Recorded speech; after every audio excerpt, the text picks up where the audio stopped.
வணக்கம் நேயர்களே. இது ஷர்மிளா டாக்கீஸ். நான் உங்கள் டாக்டர் ஷர்மிளா. இன்னைக்கு நம்மளோட சிறப்பு விருந்தினரா இணைஞ்சிருக்கிறாரு பத்திரிகையாளர் திரு புன்னை வளவன் அவர்கள். வணக்கம் தோழர். வணக்கம். முதல்ல ஆராசா, அதுக்கப்புறம் அனிதா ராதாகிருஷ்ணன், இப்போ வந்து விளாத்திக்குளம் எம்எல்ஏ மார்க்கண்டேயன் அப்படின்னு தொடர்ந்து வழக்குகள் வந்து பாஞ்சுகிட்டு இருக்கு அப்படிங்கிறத பாக்குறோம். ஒரு பக்கம் தாவேகா என்ன சொல்றாங்கன்னா, கிரிமினல் இன்டிமிடேஷன், மேடையில வந்து எலும்ப உடைச்சிருவேன் அப்படின்னு பேசியிருக்கிறாரு, அதனால நடவடிக்கை எடுத்திருக்கணும் அப்படின்னு சொல்றாங்க. என்ன செக்ஷன்ஸ் கீழ் வழக்கு பதிவு செய்யப்பட்டிருக்குது அப்படின்னு பாத்தீங்கன்னா, டெஃபமேஷன் அப்படிங்கறத தாண்டி கிரிமினல் இன்டிமிடேஷன் அப்படின்னு வழக்கு பதிவு பண்ணியிருக்கிறாங்க. பொது அமைதிக்கு வந்து இடையூறு செய்றாங்க, 2 தரப்பினருக்கு இடையே வன்முறையை தூண்ட முயற்சி செய்தார் அப்படிங்கிற செக்ஷன்ஸ்ல வழக்கு பதிவு பண்ணியிருக்கிறாங்க. இன்னொரு பக்கம் முன்னாள் முதலமைச்சர் திமுக தலைவர் ஸ்டாலின் அவர்கள், இங்க சட்டத்தின் ஆட்சி நடக்குதா இல்ல சாத்தான் ஆட்சி நடக்குதா அப்படிங்கிற ஒரு விமர்சனத்தை வச்சிருக்கிறாரு. Where do we draw the line? இன்னைக்கு வந்து ஒரு பொலிட்டிக்கல் ரெட்டோரிக் இல்ல அரசியல் மேடை பேச்சு அப்படிங்கிறது உண்மையிலே தரம் தாழ்ந்து போயிடுச்சா, இல்ல இது 2த்துக்கும் இடையில இருக்கக்கூடிய லைன் வந்து பிளர் ஆயிட்டு இருக்கு அப்படின்னு பாக்குறீங்க?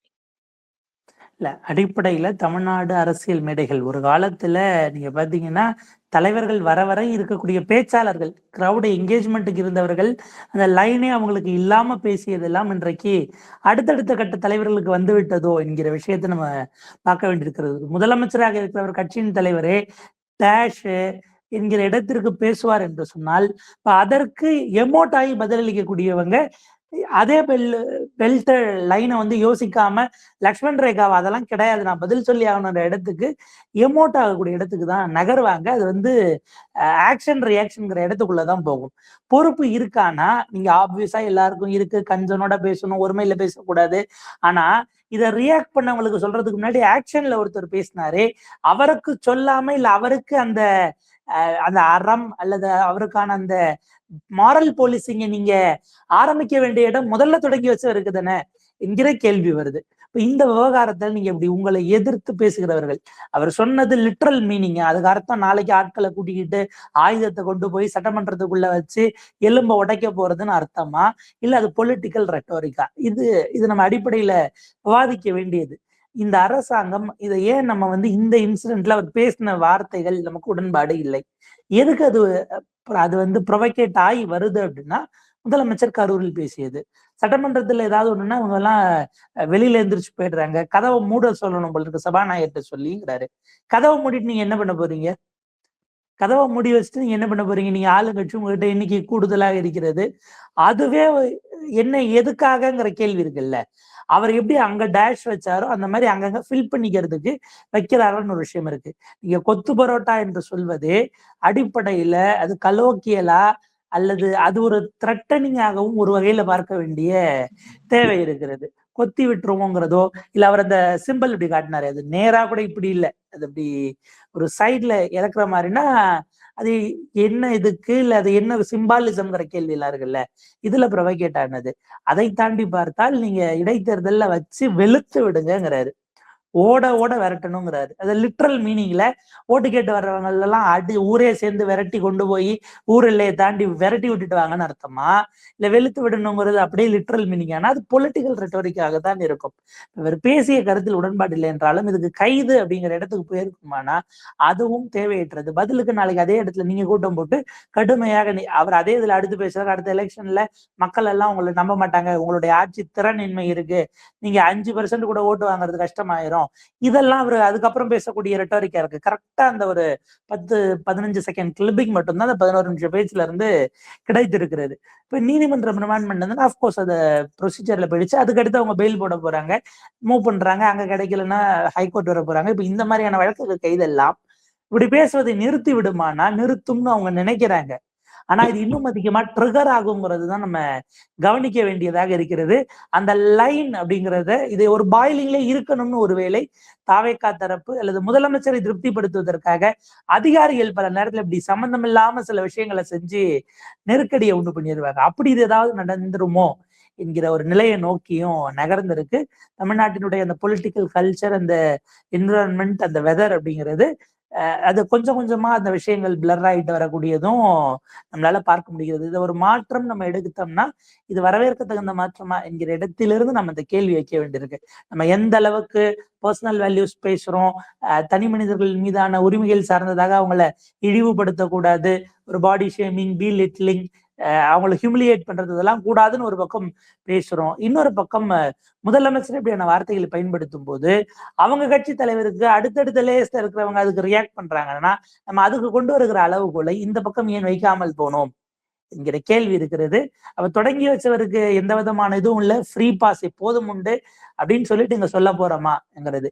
இப்ப பலரும் என்ன கேட்கிறாங்க, இதை ஏன் திமுக தரப்புல அவர் மார்க்கண்டேயன் பேசியது தவறுன்னு கண்டிக்காம இது சட்டத்தின் ஆட்சியா சாத்தானின் ஆட்சியான்னு அவங்க ஆக்சுவலா இந்த மாதிரியான ஒரு ரியாக்ஷனை ஏறத்தாழ இப்ப சமீபத்துல இப்பதான் புதுசா பாக்குறாங்க. அப்படி கூட்டம் போட்டு பேசினா அடுத்த நாள் அதே இடத்துல அந்த ஊர்ல இருக்க மாவட்ட செயலாளர் கூட்டம் போட்டு அதை விட பெரிய கிரௌடை கூட்டி அதை விட மிக கடுமையா பதிலடி கொடுப்பதுதான் என்பது கடந்த ஒரு 15-20 ஆண்டுகளாக நம்ம வச்சுக்கலாம்.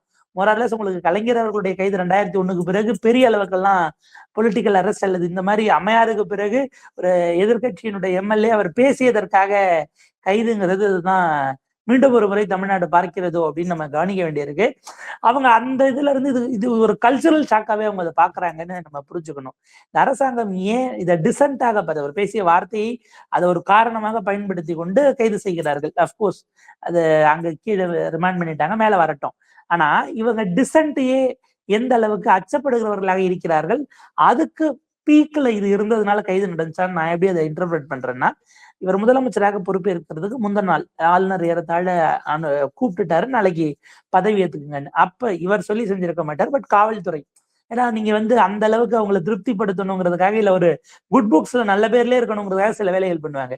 ஒரு 20க்கும் மேற்பட்ட ஏறத்தாழ 30 வரைக்கும் வெவ்வேறு விதமான போஸ்ட் எக்ஸ் அக்கௌண்ட்ஸ்ல வெவ்வேறு அக்கௌண்ட் வெவ்வேறு காலகட்டத்துல போட்ட மீம்ஸா இருக்கலாம், அல்லது ஏதாவது கிரிட்டிசிசமாக இருக்கலாம், சிலது அது டிஃபர்மேஷனா கூட இருக்கலாம், இல்ல ஒரு பர்சனல் விமர்சனமா இருக்கலாம். இப்படி இருக்கிற ஒரு 25-30 மொத்தமா எடுத்து இது எல்லாத்தையும் பிளாக் பண்ணணும் அப்படின்னு ஒரு கடிதம் எழுதுகிறார்கள் எக்ஸுக்கு. அது அதற்கு பிறகு அதுல ஒரு விஹெச்பி ஃபங்க்ஷனர் இருந்தாரு, அவர் கேஸை போட்டு கூச்சு உயர்நீதிமன்றத்துக்கு போகிறார். உயர்நீதிமன்றம் அந்த ஆர்டரை ஸ்டே பண்றாங்க. நீங்க எல்லாம் வெவ்வேறு விதமானது, ஒரே ஆர்டர்ல 19 ஒரே நபர் போடல, வெவ்வேறு ஆட்கள் போட்டிருக்கிறாங்க.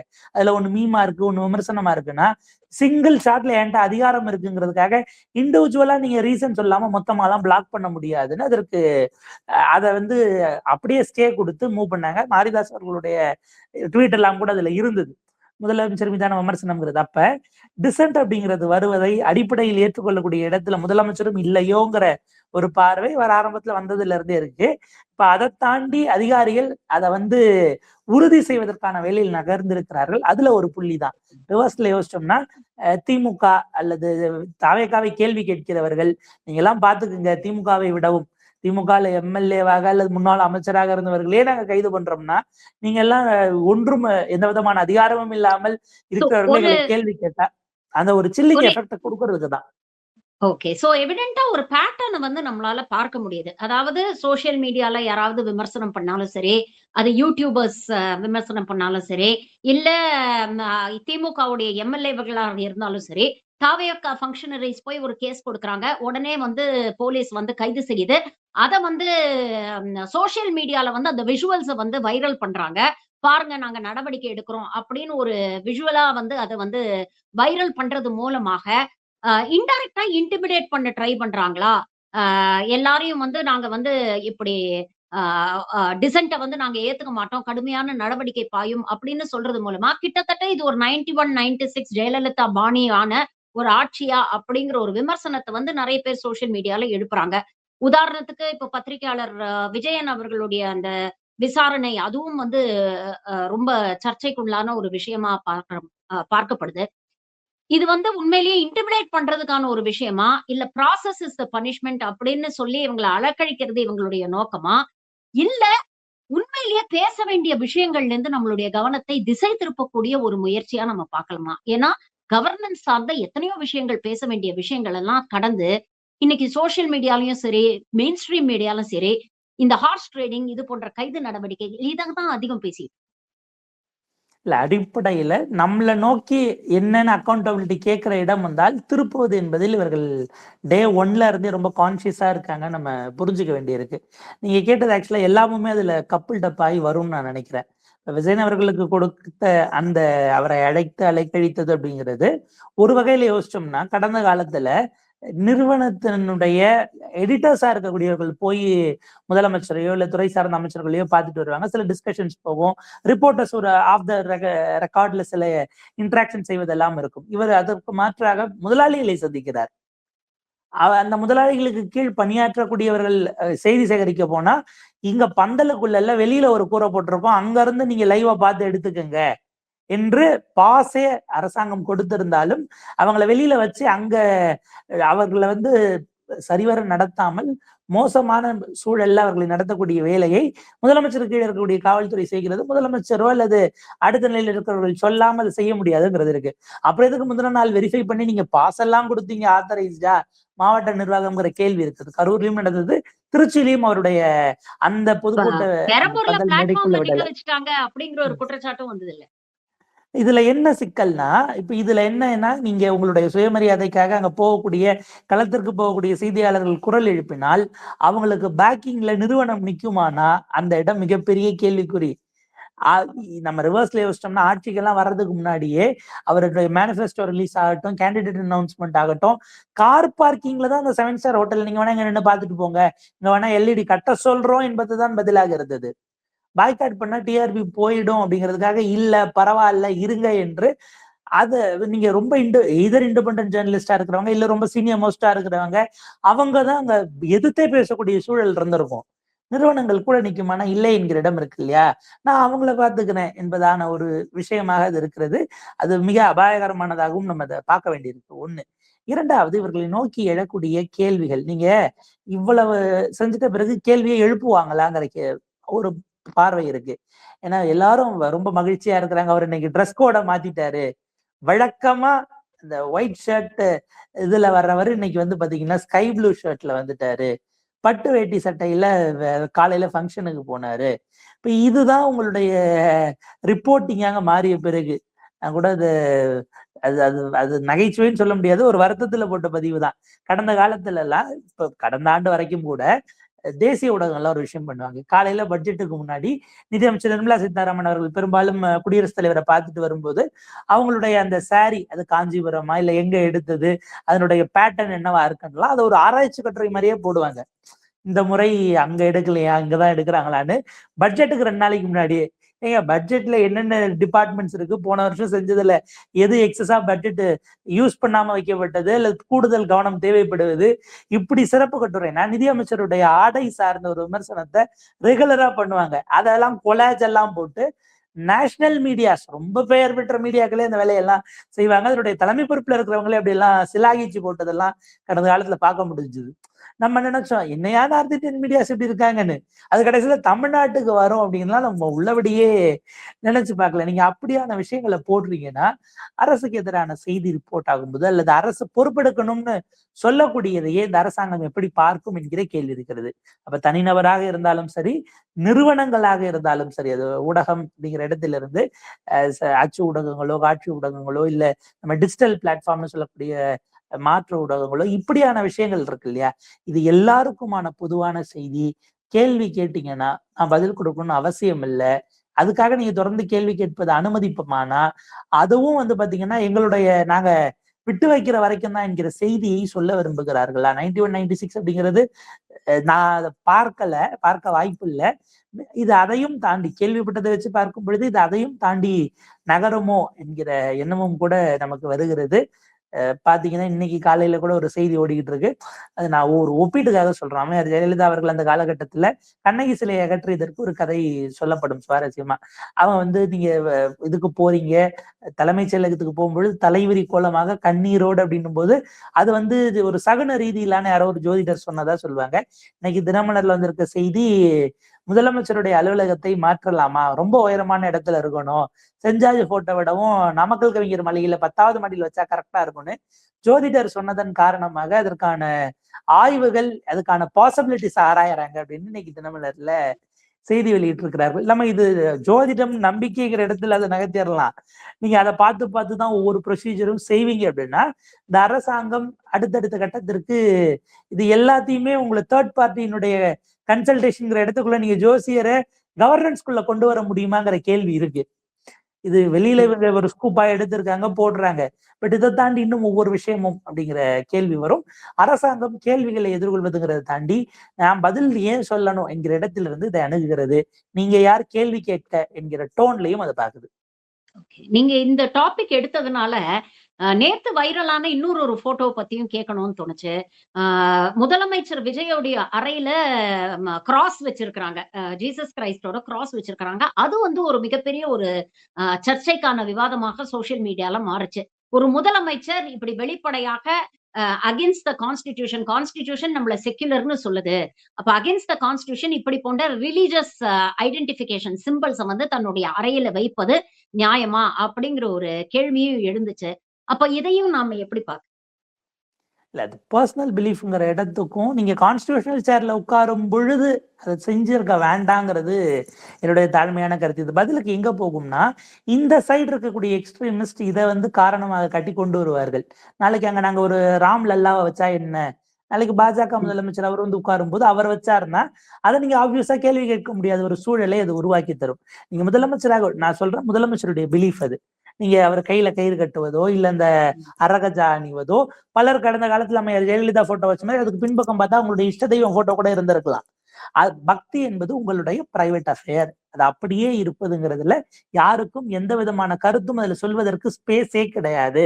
ஆனா நீங்க ஒரு கான்ஸ்டிடியூஷனல் சேர்ல இருக்கும் பொழுது அந்த இடத்துல அது சரியானதா என்கிற கேள்வி எழுகிறது.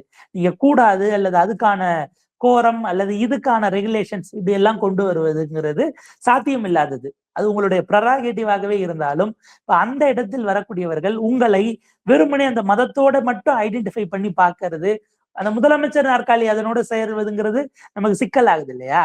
நீங்க உங்களுடைய பப்ளிக் அஃபேரை, பிரைவேட் அஃபேரை, உங்களுடைய பிலீஃபை யாராவது அதை வந்து குறைத்து பேசுகிறார்கள் அல்லது ஒரு ஆர்வத்தன்மையோட இழிவா பேசுறாங்க அப்படின்னா அதை மிக நிச்சயமாக எதிர்க்க வேண்டிய இடம் எல்லோருக்கும் இருக்கிறது.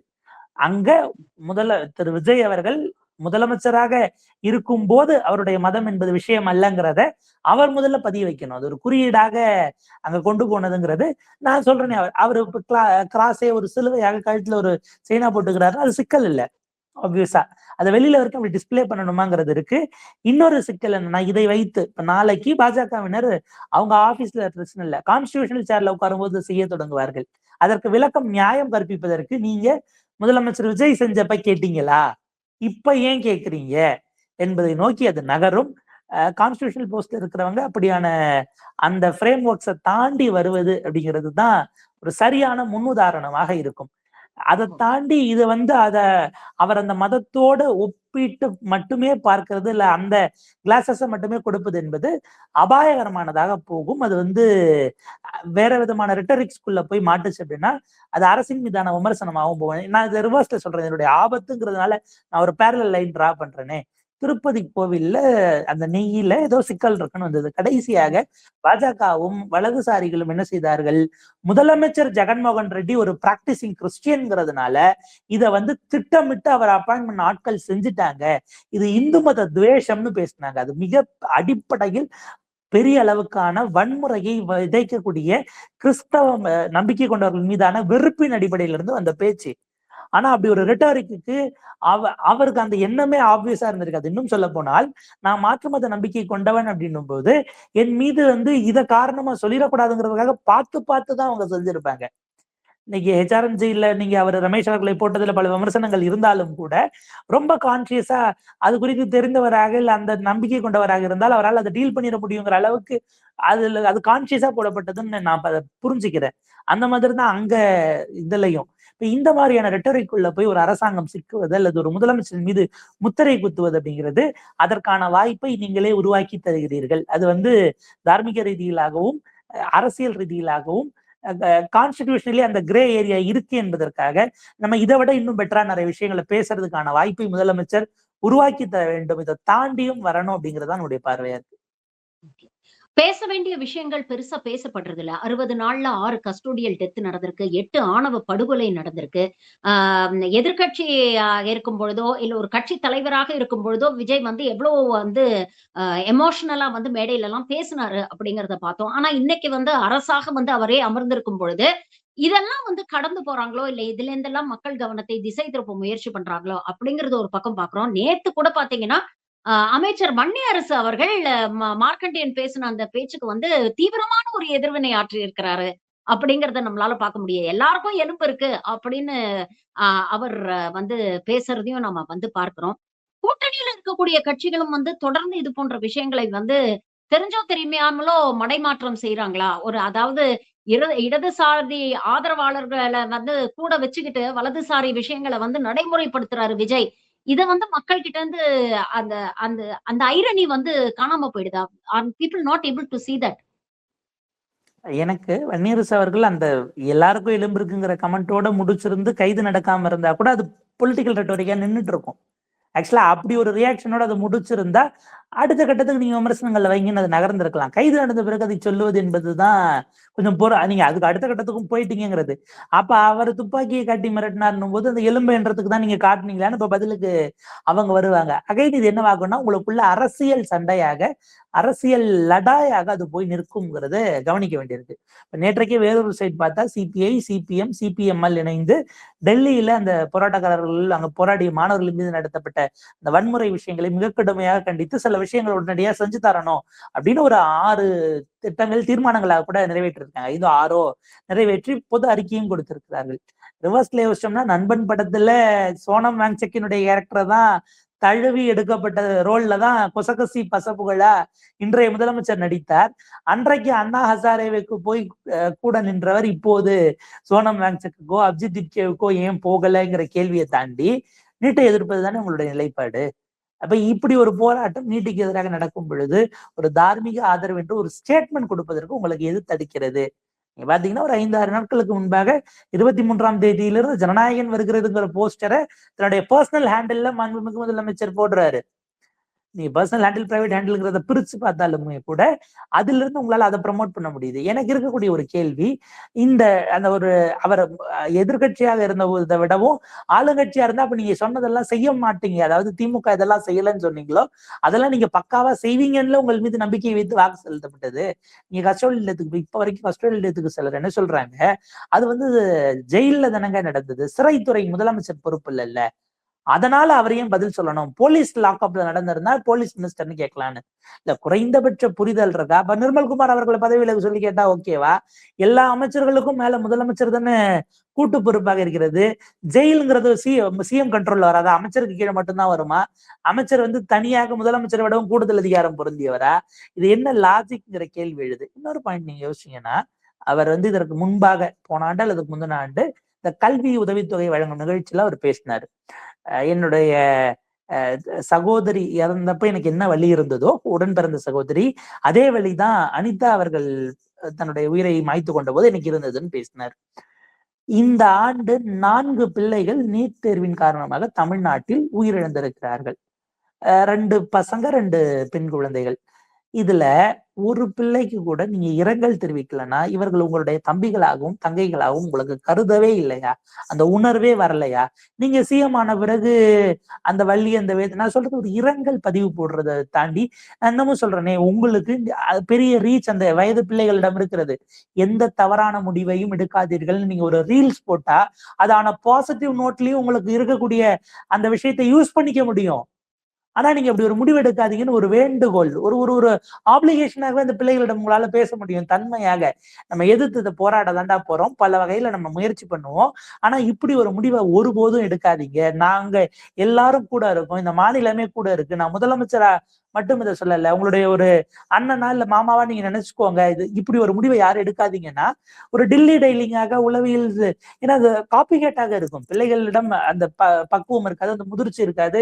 இப்படியான செய்தி வரும்போது நம்ம ஒவ்வொரு முறையும் கீழே உங்களுக்கு அப்படியான எண்ணங்கள் இருக்கா, இந்த எண்ணுக்கு தொடர்பு கொள்ளுங்கன்னு கொடுக்க வேண்டியதெல்லாம் நம்ம கொடுத்துருக்கோம். பட் அதை தாண்டியும் சில இன்சிடென்ட்ஸ் நடக்குதுன்னா அப்ப நீங்க உங்களுக்கு அந்த சமயத்துல சட்டமன்றம் இருந்தது, சட்டமன்றத்தில் அந்த குழந்தைகளுக்கான ஒரு அஞ்சலி, இல்ல அமோனியா கேஸ்ல உயிரிழந்தவர்களுக்கான ஒரு அஞ்சலின்னு ஒரு இரங்கல் தீர்மானம் கூட போட முடியாத அளவுக்கு தான் நம்மளுடைய ப்ரையாரிட்டிஸ் இருந்திருக்குன்னா, அப்ப நீங்க நான் ஏன் பொறுப்பெடுக்கணும்? அதாவது குறைந்த அன்றைக்கு சாரி கேட்ட அன்றைய முதலமைச்சர் மு.க.ஸ்டாலின் அவர்களே சாரி வேண்டாம் நீதி வேண்டும் அப்படின்னீங்களே.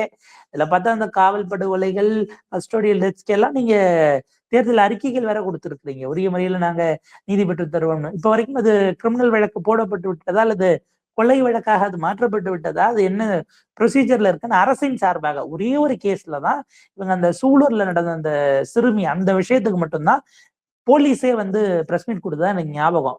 அதற்கு பிறகு கும்மிடிப்பூண்டியில் நடந்ததோ இல்ல மற்ற விஷயங்களோ இல்ல இப்படியான கஸ்டோடியல் டெத்தோ இல்ல உங்களுக்கு ஆணவ கொலைங்கிற விஷயங்களிலோ எங்காவது நீங்க முதலமைச்சர் வாய் திறக்கலங்க. காவல்துறைக்கு அடுத்தது டிஜிபியோ இல்ல அடுத்த அதிகாரிகளோ கம்யூனிகேட் பண்ணணும்ல.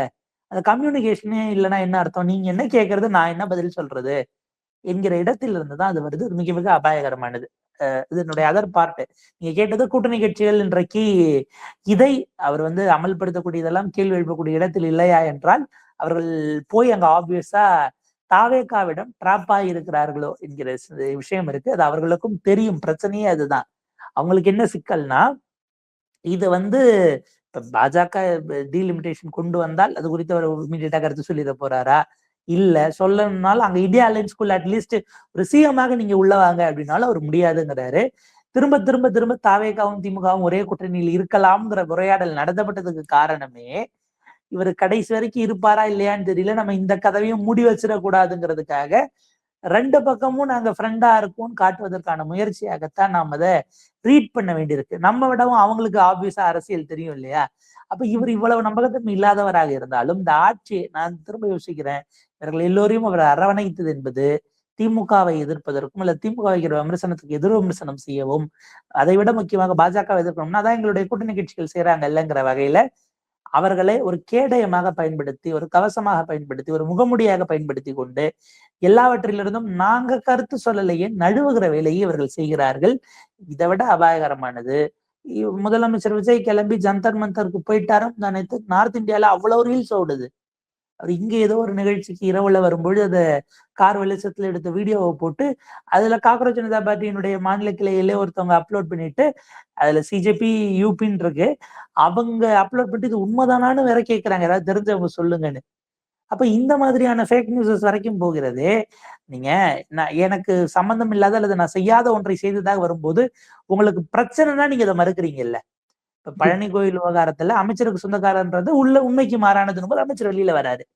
உண்மைக்கு மாறான ஆனா உங்களை பாராட்டுற மாதிரி செய்தி வந்தா நீங்க மறுக்கலன்னா அதை என்னவா புரிஞ்சுக்க வேண்டியிருக்கு? முதலமைச்சர் சொல்லிட்டாரு, தனியார் மருத்துவமனைகளில் யாராவது ட்ரீட்மெண்ட்டுக்கு போறவங்க உயிரிழந்தால் பணம் கட்ட வேண்டாம் அப்படின்னு சட்டம் கொண்டு வந்துட்டாரு. பெண்களுக்கு எதிரான குற்றங்களிலும் போக்சோ வழக்குகளிலும் சிக்கினால் அடுத்த நாளே அவங்களுக்கு வந்து மரண தண்டனை நிறைவேற்றலாம் என்று ஒரு சட்டத்தை கொண்டு வந்து விட்டார். அம்பேத்கர் சிலையை அவமதித்தால் அவர்களுக்கு வாழ்நாள் சிறை, பெயிலே கிடையாதுன்னு ஒரு சட்டத்தை கொண்டு வந்துட்டாருன்னு சம்பந்தம் இல்லாம தமிழ்நாட்டுல இனிமே ஏசி பஸ் மட்டும்தான் வாங்குவோம், எல்லாருக்கும் ஏசிங்கிறது ஆடம்பரம் அல்ல அத்தியாவசியம்னு இது வந்து அவர் ஏதோ ஒரு படத்துல சொன்னதுன்னு நினைக்கிறேன். அதை அப்படியே ஹிந்தியில டிரான்ஸ்லேட் பண்ணி அது உண்மையே கிடையாது டிரான்ஸ்லேட் பண்ணி அது பாட்டுக்கு ஓடிக்கிட்டு இருக்கு. அப்ப நீங்க இல்லாததுக்கான கிரெடிட்ஸை மறுக்கிறீங்களானா இல்ல. அப்போ உங்களுக்கான அந்த பிஆர் ஒர்க் அந்த விஷயங்கள் பிஆர் ஒர்க்ங்கிறது சரி தவறுங்கிறதுக்குள்ள நம்ம விமர்சிக்கிறதுல அது காலத்தின் தேவைன்னு வச்சுக்கோங்க. அக்கௌண்டபிலிட்டி என்கிற வார்த்தையை கூட கேட்பதற்கு தயாராக இல்லாமல் இருக்கிறார்கள் அப்படிங்கிறது தான் அரசனுடைய போக்காக இருக்குது. துரதிருஷ்டவசமாக இப்படி ஒரு சூழல் சிஜேபி புரோட்டஸ்ட் போன்ற விஷயம் நீங்க அங்க சிஜேபி புரோட்டஸ்ட் மட்டுமல்ல ஃபார்மர்ஸ் கிளம்பிட்டாங்க நேற்றுக்கு. அதை பார்த்துதான் அவங்களுக்கு உத்வேகமாகி பஞ்சாப்லயும் ஹரியானால சிஜேபி ப்ரொடெஸ்ட் பண்றாங்க நீட்டுக்கு எதிரா. ஃபார்மர்ஸ் ப்ரொடெஸ்ட் நடந்துட்டு இருக்கு. இங்கேயே 45 நாளா தண்ணி திறந்து விடாம இங்க வந்து விவசாயிகள் எவ்வளவு கஷ்டப்படுறாங்க அப்படிங்கிற ஒரு பிரச்சனை இருக்கு. மேகதாது விஷயத்துல வாயை திறக்க மாட்டேங்கிறாங்க, எதுவுமே பண்ண மாட்டேங்கிறாங்க.